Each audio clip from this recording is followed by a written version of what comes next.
안녕하세요, 이니림입니다. 요즘에 헝다가 굉장히 뜨겁더라고요. 네, 중국의 부동산 기업이에요. 네, 부동산 기업 중에는 중국에서 2위, 중국 부동산 개발업체 중에 1위는 완커예요. 네, 한국식 한자 발음으로 읽으면 만과. 네, 그래서 주식시장에서 이름은 중국 만과 이렇게 올라와 있더라고요. 네, 2위가 헝다, 한국식으로 읽으면 항대. 네, 3위가 비구이위안. 그래서 벽계원. 네, 또 컨트리 가든 이렇게도 얘기하더라고요. 그런데 이제 헝다가 파산 위기에 놓이면서 연휴 동안 세계 증시가 한번 휘청였죠. 네, 세계 500대 기업이에요. 홈페이지가 보니까 올해는 122위인가 했다고 하더라고요. 네, 헝다의 전체 빚이 355조로 나왔는데 지금은 조금 늘었어요. 그래서 거의 360조에 가깝거든요. 그런데 23일 이자를 갚았어요. 네, 헝다가 이제 채무에 대한 이자를 올해 줄줄이 갚아 나가야 되거든요. 그 중에 하루가 9월 23일이었죠. 그래서 이제 23일 날 이 금액을 갚을 수 있냐 없냐, 이거에 따라서 또 경제 상황에 영향을 받을 수 있는 상황이었는데 이자를 갚았어요. 네, 그리고 22일 날 밤늦게 회의를 열었대요. 네, 그래서 이제 복구에 최선을 다하겠다 이런 말을 했죠. 그러면서 증시도 좀 안정을 찾았죠. 헝다의 창립자 그리고 회장 쉬자인, 지금 직책을 보면은 중국 헝다그룹 이사국 주석 이렇게 돼 있어요. 그래서 이제 이분이 추석을 맞아서 직원들에게 편지를 썼는데요. 네, 그 내용이 지금 우리 회사가 전에 없던 큰 고난에 맞닥뜨린 상태에서 전체 직원들이 정말 엄청나게 큰 도전을 지금 감당하고 있다. 네, 그럼에도 정말 밤낮 없이 최선을 다해서 일해준 직원들에게 감사하고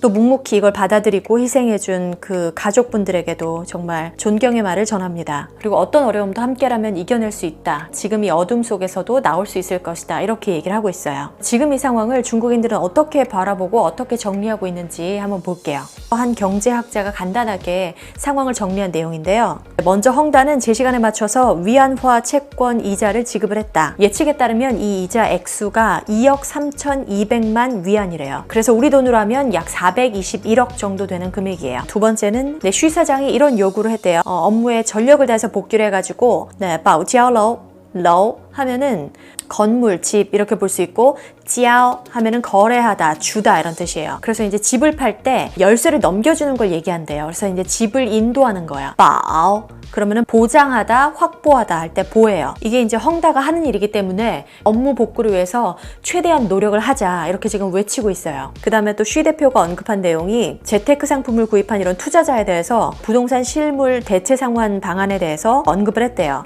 그 다음에 이런 것들을 계속 구체화하고 심화하기로 했다. 이제 세 번째는 많은 은행들이 지금 헝다의 리스크가 컨트롤 가능한 범위 내에 있다 이렇게 얘기를 했대요. 그리고 담보가 충분하다. 이 경제학자분이 말하기를 헝다가 이자를 지불하지 못할 것이다 이런 우려들이 있었는데 이런 우려가 조금 내려갔다 이렇게 얘기를 하고 있고요. 중국 본토 주식 그리고 홍콩 주식, 미국 주식이 지금 괜찮은 상황이다. 근데 헝다를 바라보는 시각을 좀 보면요, 한국에서는 조금 중국 정부의 규제 때문에 그렇다 이렇게 얘기를 많이 하고 있고, 중국 반응을 보면 주로 헝다가 빚을 너무 많이 냈다 이런 반응으로 지금 흘러가거든요. 이게 약간 지금 양국의 차이인 것 같아요. 그래서 이제 이 글도 보면 그 많은 돈이 다 어디 갔을까? 다시 한번 말하지만 부는 사라지는 것이 아니라 이동하는 것이다.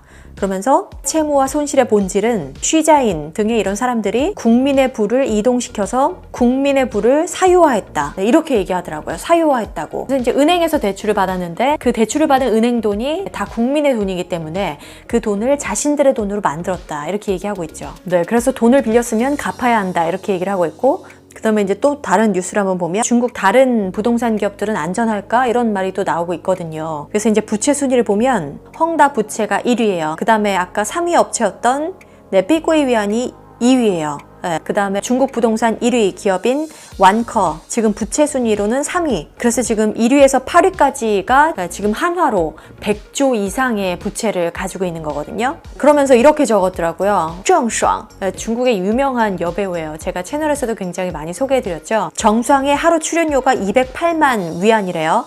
208만 위안이면은 3억 8천만 원이에요. 한화로. 탑 여배우니까요. 탑 여배우인데 최근에 좀 논란이 많았죠. 네, 그런데 이제 헝다의 부채를 벌려면 정수왕이 2595년을 일해야 되는데 이거는 주나라 때부터 지금 현재까지 하루도 쉬지 않아야 벌 수 있는 돈이라고.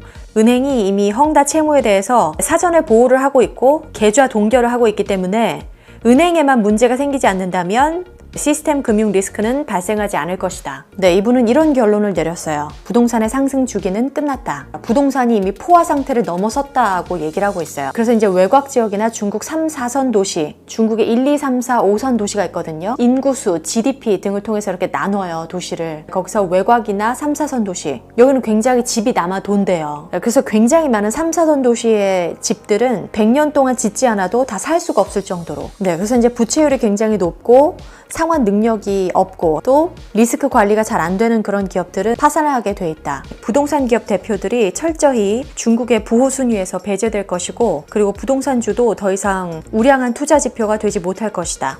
네, 이분은 이렇게 얘기하고 있어요. 그 다음에 23일 날 올라온 기사를 보면 헝다가 계속해서 밤에 회의를 하나 봐요. 네, 그래서 쉬자인 회장이 모든 방법을 다 동원해서 집을 인도할 수 있게 하겠다. 네, 그래서 헝다 주식이 올랐다.